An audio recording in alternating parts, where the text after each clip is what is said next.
Hello students, welcome back to Euphoria study forum. I hope आपको अभी तक के लेक्चर्स काफी अच्छे लग रहे होंगे। अगर आपको आज तक का लेक्चर, हमारा जो प्रीवियस 3 लेक्चर हो चुके हैं, अगर वो समझ में आ चुका है तो आज ही क्लास आपके लिए बहुत इंपॉर्टेंट होने वाली है। क्यों? क्योंकि आज हम अपना जो लेक्चर रखने वाले हैं वो टोटल एमसीक्यू और बोर्ड्स में जो आने वाले न्यूमेरिकल्स हैं उनको डिस्कस करने वाले हैं। ठीक है, अच्छा।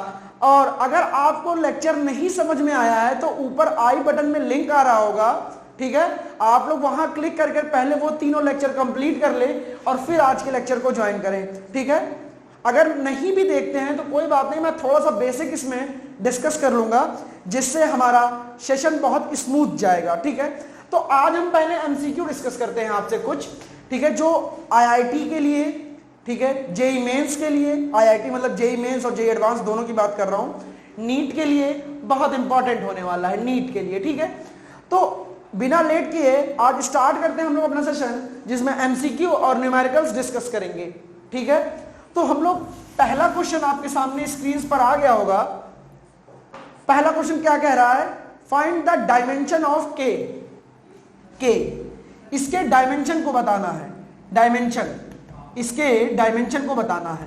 तो मैंने आपको अपने पहले लेक्चर में ही पहले दूसरे लेक्चर में आपको बताया था कि के का डायमेंशन कितना इंपॉर्टेंट रखता है। बताइए, के का ml³ t की पावर -4 a की पावर -2, ये मैंने वहां आपको दिखाया था कि के की ये यूनिट होती है। और के को क्या कहते हैं? Coulomb's coefficient. क्या कहते हैं? के को कूलम्ब्स कोएफिशिएंट। ठीक है, उसकी इसकी एसआई यूनिट बताइएगा। के की क्या थी? के की एसआई यूनिट थी newton metre square upon coulomb square. ये के की एसआई यूनिट थी। तो चाहे क्वेश्चन पूछे आपसे, डायमेंशन का पूछ सकता है, एसआई यूनिट का भी पूछ सकता है। ठीक है, तो यहां से हमने 2 क्वेश्चन को टैकल किया। पहला एमसीक्यू डायमेंशन ऑफ द के, दूसरा एसआई यूनिट ऑफ के। अच्छा, अब आपके स्क्रीन पर दूसरा क्वेश्चन आ गया होगा। ठीक है, वो दूसरा क्वेश्चन क्या कह रहा है? SI unit of permittivity. SI unit of permittivity epsilon से लिखते हैं। ठीक है, एप्सिलॉन नॉट लिखेंगे तो वो परमिटिविटी ऑफ फ्री स्पेस होगा। ठीक है, परमिटिविटी की आपको यूनिट मैंने बताई थी, क्या थी? Coulomb square upon newton metre square. ठीक है, अच्छा, ये समझ में आया आप लोगों को? तो यहां से 2 एमसीक्यू हो गया। तीसरा एमसीक्यू बहुत अच्छा एमसीक्यू है और इसमें बच्चे कंफ्यूज भी हो जाते हैं। आपकी स्क्रीन पे आ गया होगा। क्वेश्चन में कह क्या रहा है? क्वेश्चन में ये कह रहा है find the smallest unit of force between 2 electric charges. मतलब 2 इलेक्ट्रिक चार्जेस के बीच में फोर्स की वो मिनिमम वैल्यू बतानी है। ठीक है, फोर्स की वो मिनिमम वैल्यू बतानी है जो इन दोनों इलेक्ट्रिक चार्जेस के बीच में होगा। तो इस क्वेश्चन में, ठीक है, r डिस्टेंस सपोज कर लेते हैं, लेकिन क्या इस क्वेश्चन में चार्ज की वैल्यू दे रखी है? नहीं दे रखी। क्यों नहीं दे रखी? क्योंकि जब फोर्स मिनिमम होगा तो चार्ज जो है यहाँ पे, प्रोडक्ट ऑफ द चार्जेस, ये भी तो मिनिमम होना चाहिए। Q1 और Q2 की वैल्यू भी तो मिनिमम होना चाहिए। तो ये मिनिमम कैसे होगा? स्मॉलेस्ट यूनिट ऑफ चार्ज, पहला लेक्चर प्रॉपर्टीज ऑफ चार्ज का पहला लेक्चर, जिसमें मैंने बताया था स्मॉलेस्ट यूनिट ऑफ चार्ज क्या होता है? Smallest unit of charge electron. बताया था कि नहीं बताया था? तो बस हमें यहां पे इलेक्ट्रॉन सपोज करना है और क्वेश्चन हो जाएगा। एफ की मिनिमम वैल्यू क्या लिख सकते हैं? और के के टर्म्स में आंसर देना है इसका। तो F minimum is equals to K Q1 Q2 upon R square. और इस आर की वैल्यू क्वेश्चन में कितनी दे रखी है? 1 मीटर। ठीक है, तो जब यहां पे रखेंगे तो K E into E upon R square 1 square, मतलब आंसर हो जाएगा के ई स्क्वायर।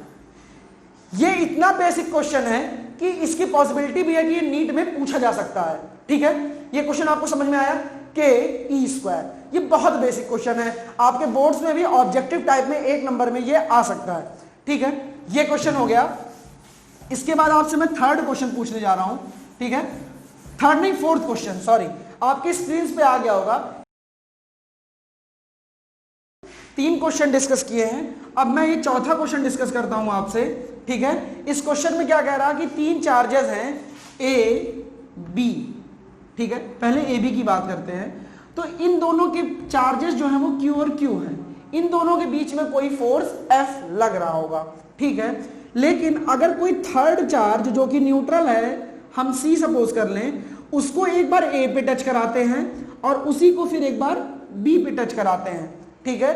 तो पूछ रहा है कि न्यू फोर्स की वैल्यू क्या होगी दोनों चार्जेस के बीच में। क्वेश्चन स्क्रीन पे आ रहा होगा, 1 मिनट पॉज करके क्वेश्चन जरूर पढ़ लें आप लोग, ठीक है। तो सपोज करिए अगर मैं ए और सी को, ए को मैं सी से टच कराता हूं, ठीक है, तो होगा क्या कि इनिशियली कितना चार्ज था, क्यू चार्ज था, और चार्ज जो है वो बराबर डिस्ट्रीब्यूट होता है पूरे सिस्टम में, ठीक है। तो ए और सी इन दोनों पे जो चार्ज डिस्ट्रीब्यूट होगा वो Q/2 और Q/2 डिस्ट्रीब्यूट हो जाएगा। जब सी न्यूट्रली चार्ज है, इसको ए से टच कराएंगे तो कंजर्वेशन ऑफ चार्ज लगेगा। इनिशियली चार्ज क्यू था, टच कराने के बाद दोनों पर Q/2 और Q/2 चार्ज डिस्ट्रीब्यूट हो जाएगा। अच्छा, अब सी को अब टच कराएंगे बी से। यहां पे एक छोटी सी मिस्टेक बच्चों से हो जाती है कि वो सी को फिर से न्यूट्रल सपोज कर लेते हैं, लेकिन अब तो सी पे कुछ ना कुछ चार्ज डेवलप हो गया है ना।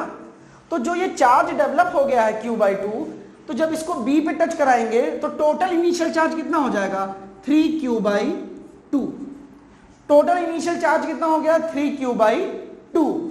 अच्छा, जब ये चार्ज बी और सी में इक्वली डिस्ट्रीब्यूट होगा तो ये कितना हो जाएगा, ए बी पर कितना चार्ज आ जाएगा, इसका हाफ 3Q/4, और इस पे कितना चार्ज आ जाएगा नया, 3Q/4।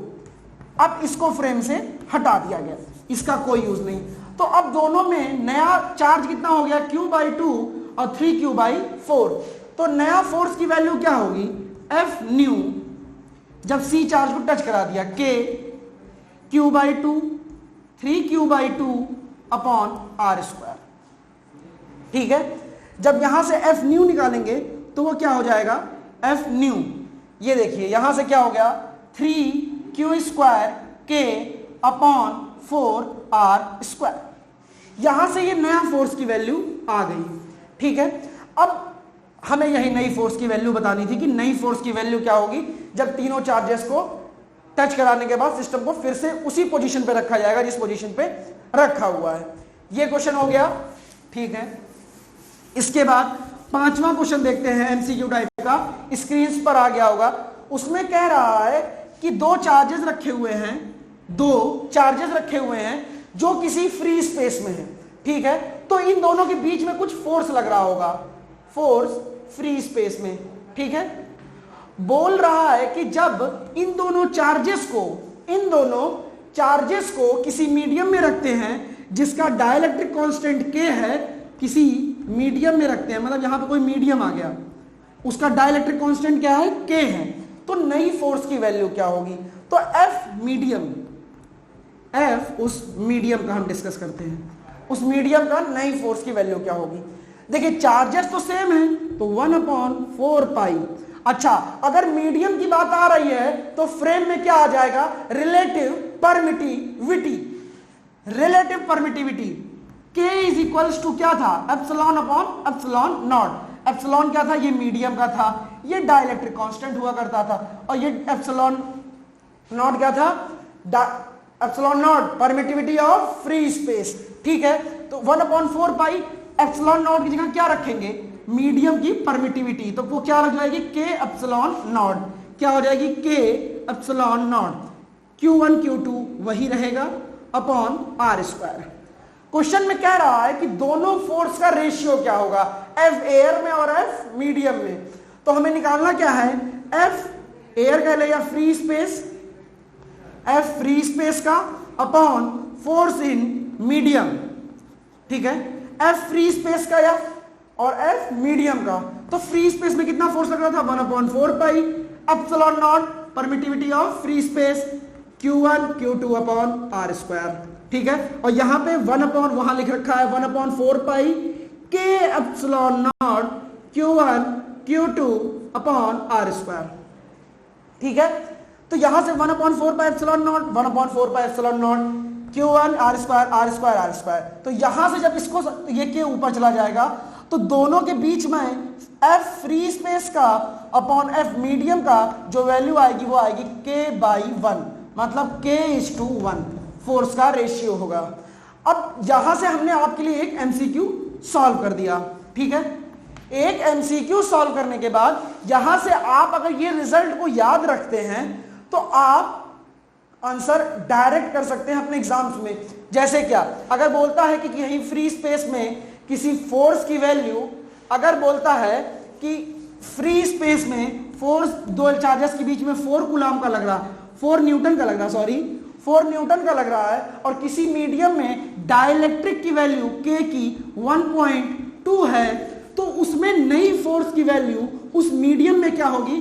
तो हम सीधे क्या कर देंगे, बताइए, हम सीधे क्या कर देंगे, F मीडियम का निकालना है, ये यहां चला आएगा, मतलब 4 डिवाइडेड बाई 1.2, 4 डिवाइडेड बाई 1.2, ठीक है।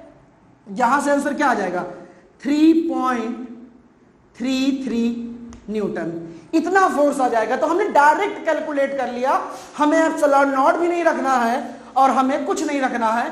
हमने यहां पे एक इस रिजल्ट की हेल्प से एक क्वेश्चन डायरेक्ट बना लिया कि अगर कहीं फ्री स्पेस में हमें फोर्स की वैल्यू दे रखी है, उस मीडियम का डाइलेक्ट्रिक कांस्टेंट दे रखा है, और उस मीडियम में अगर उन दोनों चार्जेस की बात हो रही है, उन दोनों चार्जेस की, मतलब दोनों चार्जेस सेम होने चाहिए और दोनों के बीच की डिस्टेंस सेम होनी चाहिए।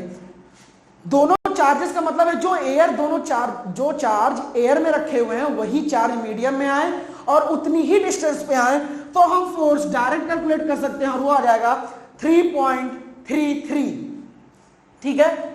यहां से हमने आपसे ये MCQ डिस्कस किया। इसके बाद आपसे एक आपके जेईई मेंस में आया हुआ क्वेश्चन है, अब मैं वो डिस्कस करता हूं, MCQ टाइप का, ठीक है। वो बहुत अच्छा क्वेश्चन है, वहां से भी 2-3 उस रिजल्ट की हेल्प से हम लोग 2-3 क्वेश्चंस बनाएंगे, ठीक है। इस क्वेश्चन आपकी स्क्रीन पर आ गया होगा, ठीक है।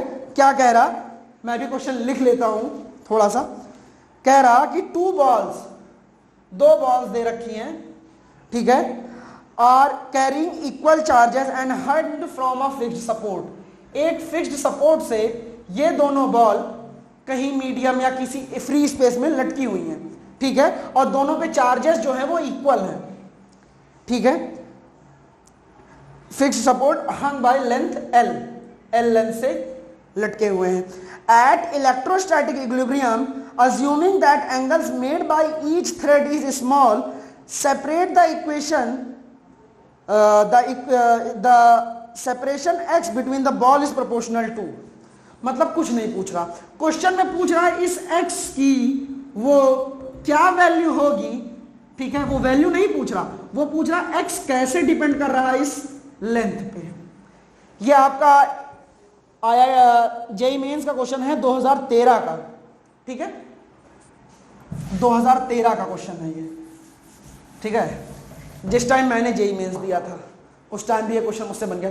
तो सिंपली ये क्या कह रहा है कि एक बॉल है, 2 बॉल है, वो L लेंथ की स्ट्रिंग से हैंग कर रहे हैं, इन दोनों पे कुछ चार्जेस हैं।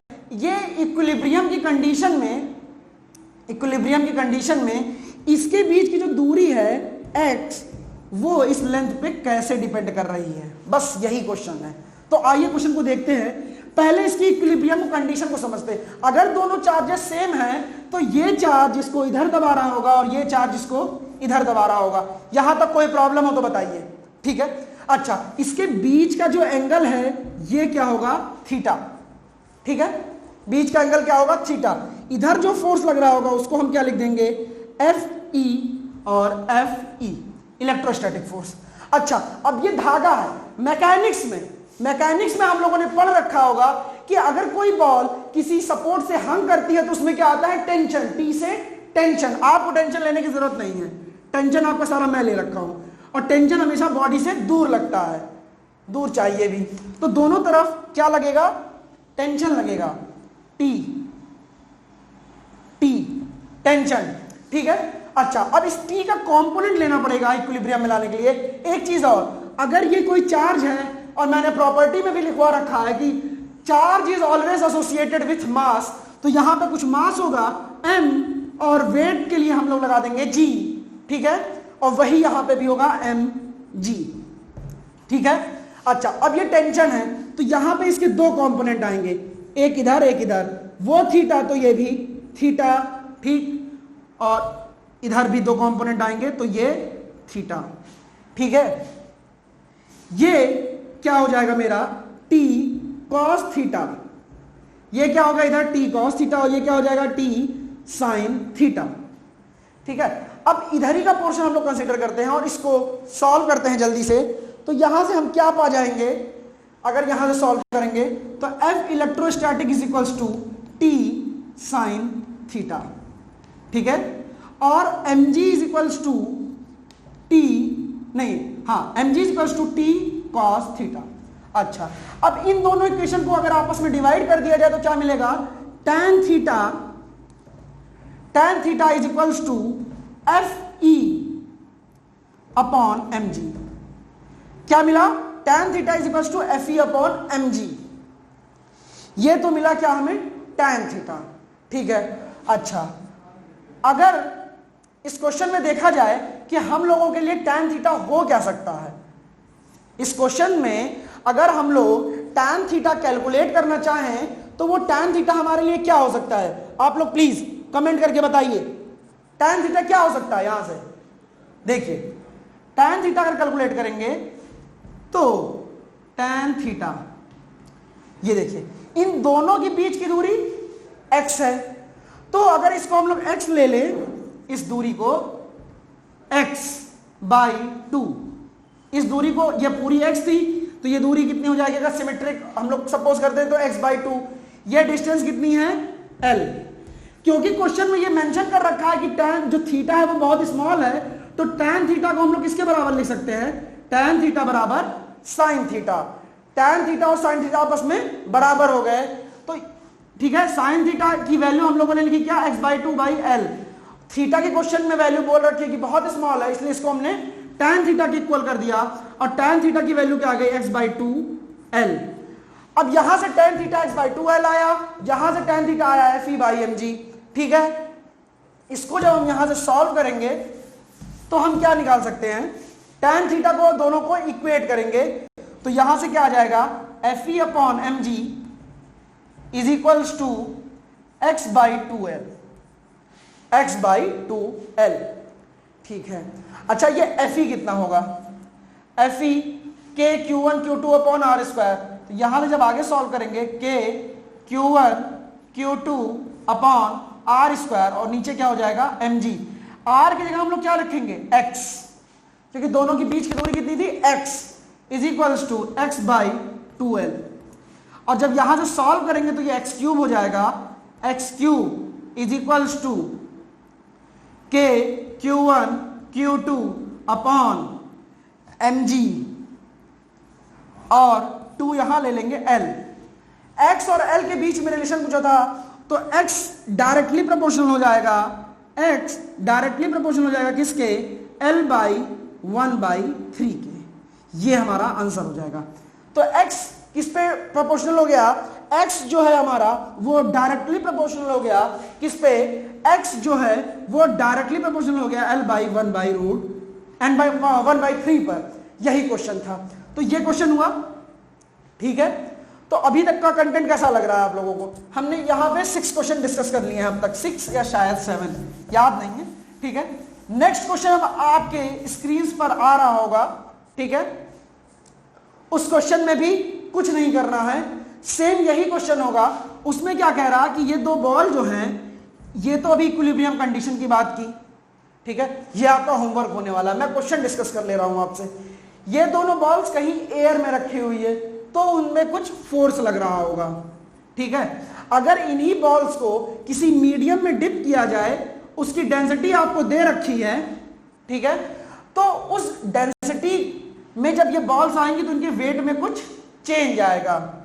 फ्लूइड में आप लोगों ने पढ़ रखा होगा, नहीं पढ़ा तो वेट इन द मीडियम का फॉर्मूला डायरेक्ट समझ लीजिए, वेट इन फ्री स्पेस या air 1 minus density of the medium upon density of the air. ठीक है, यहां से mg जो होता था वो क्या होता था, वेट इन एयर, तो वेट इन मीडियम हो जाएगा। ठीक है, और ये वेट इन मीडियम हो जाएगा। यहां से जब क्वेश्चन को सॉल्व करेंगे तो क्वेश्चन में हमें फोर्स की वैल्यू बतानी है। ठीक है, कि क्या फोर्स होगा जब वो मीडियम में जाएगा, बस इतना वेट का कैलकुलेशन करना है और क्वेश्चन आपसे तुरंत सॉल्व हो जाएगा। ठीक है, ये क्वेश्चन आप करिएगा क्योंकि मैं आपके लिए इतना एफर्ट कर रहा हूं, कुछ आप भी तो मेरे लिए करिए। ठीक है, ठीक है।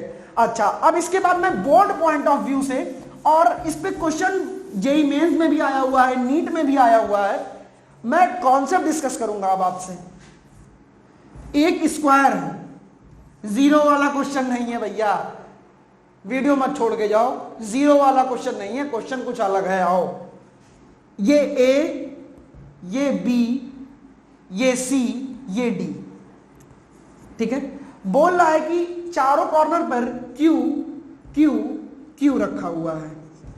ठीक है, तो बोल रहा कि इस ए पर कितना इलेक्ट्रोस्टैटिक फोर्स लग रहा होगा, तो इस बी की वजह से इधर, इस डी की वजह से इधर, और इस सी की वजह से इधर। ठीक है, ये तीन फोर्सेस लग रहे होंगे। तो अगर हम लोग लॉ ऑफ पैरेललोग्राम लगाएं इन दोनों फोर्सेस के बीच में, ठीक है, तो हमें कुछ फोर्स की वैल्यू मिलेगी, और रिजल्टेंट और फोर्स जो सी की वजह से, ये दोनों एक ही डायरेक्शन में है। ठीक है, तो एक डायरेक्शन में होने की वजह से क्या हो जाएगा, दोनों का मतलब ए, इसका मतलब F1 और F2, F1 और F2, जो F1 और F2 है, इन दोनों का जो हमारा फोर्स है F1, F2 और F1, इसका जो रिजल्टेंट बनेगा, और F3, ये दोनों तो एक ही डायरेक्शन में है, तो ये दोनों F3 प्लस R हमारा आंसर हो जाएगा। पहला पॉइंट, अगर ये सारे चार्जेस सेम हैं तो इसका रिजल्ट हम डायरेक्ट भी लिख सकते हैं।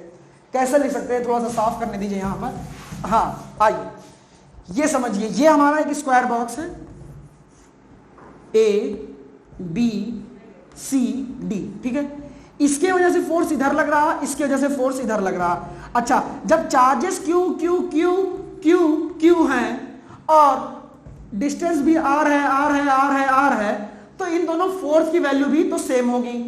अच्छा, अगर इनको लॉ ऑफ पैरेललोग्राम लगाएं तो हमें पता है कि यहां से हम डायरेक्ट √2f लिख सकते हैं। लिख सकते हैं कि नहीं लिख सकते हैं? लिख सकते हैं ना, √2f। और इस b की वजह से भी इधर ही फोर्स लग रहा होगा। ठीक है, और उस फोर्स की वैल्यू क्या आ जाएगी, इस डायगोनल की वैल्यू क्या होती है, √2r। बस √2r नीचे रख देंगे, यहां से फोर्स की वैल्यू निकालेंगे, उसमें √2f ऐड कर देंगे। ये क्वेश्चन आपको डायरेक्ट भी मिल सकता है, ऑब्जेक्टिव में भी, और आपके बोर्ड पॉइंट ऑफ व्यू से भी बहुत इंपॉर्टेंट है। ठीक है, ये क्वेश्चन हुआ। एक आखिरी क्वेश्चन मैं आपसे डिस्कस करूंगा, प्लीज इस क्वेश्चन के लिए आप जरूर रुकिएगा, क्योंकि यहां पे मैंने अभी तक जितना पढ़ाया है सब कुछ लगेगा।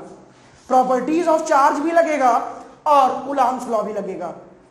सपोज करिए कि 1 2 3 चार्जेस रखे हुए हैं L/2 डिस्टेंस पर, L/2 डिस्टेंस पर।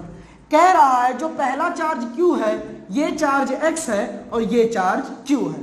ये तीन चार्जेस दे रखे। अब क्वेश्चन में ये कह रहा कि इस X की ऐसी क्या वैल्यू रखी जाए जो इस पे लगने वाले फोर्स को 0 कर दे। क्वेश्चन स्क्रीन पे आ रहा होगा, पॉज करके फिर मेरी बात को सुनिएगा। कह क्या रहा क्वेश्चन में कि टोटल 3 चार्जेस किसी सिस्टम में लगे हुए हैं, एक की वैल्यू Q है, एक की वैल्यू Q है, एक की वैल्यू X है। इस X की क्या वैल्यू रखा जाए जिसकी वजह से इस पे लगने वाला नेट फोर्स 0 होगा। पहले मैं यहां पे आपको इसके साइन के बारे में बताना चाहूंगा, प्रॉपर्टीज ऑफ चार्ज से। देखिए, इस चार्ज की वजह से इस चार्ज पे किधर का फोर्स लगेगा, दोनों चार्जेस सेम है तो रिपल करेंगे, मतलब इधर का फोर्स लगेगा। इस चार्ज पर फोर्स की वैल्यू क्या होनी चाहिए, 0 होनी चाहिए। तो ये F नेट की वैल्यू इस F नेट के बराबर होगी, तभी यहां पर 0 आएगा। आएगा कि नहीं आएगा, प्लीज समझिएगा, मैं फिर से बता रहा हूं। इस चार्ज की वजह से इस चार्ज पर फोर्स राइट साइड में लग रहा है। ठीक है, तो अगर हमें इस पे वैल्यू 0 लानी है तो इसके जस्ट अपोजिट में ही तो उतना फोर्स लगाना होगा, हाँ या ना, लगाना होगा ना, ठीक है। तो अच्छा, अब यहां पे कैसा चार्ज रखा जाए, पॉजिटिव रखा जाए या नेगेटिव रखा जाए, ये कैसे बता सकते हैं? अब देखिए, जब फोर्स की वैल्यू हमें इधर लानी है तो ये किस केस में अट्रैक्ट करेगा भाई? Like charges ripple and opposite charges attract each other. तो यहां पे क्या होगा? नेगेटिव चार्ज लगेगा, ठीक है। तो ऑप्शन में आप ऑप्शन को एलिमिनेट कर लेंगे और जिसमें नेगेटिव होगा उस पे लगा देंगे, ठीक है। सर चारों चार्जेस नेगेटिव है, तो मैं सॉल्व कर रहा हूं ना, नेगेटिव हो गया। अच्छा, इस चार्ज की वजह से इस चार्ज पे कितना फोर्स लग रहा होगा?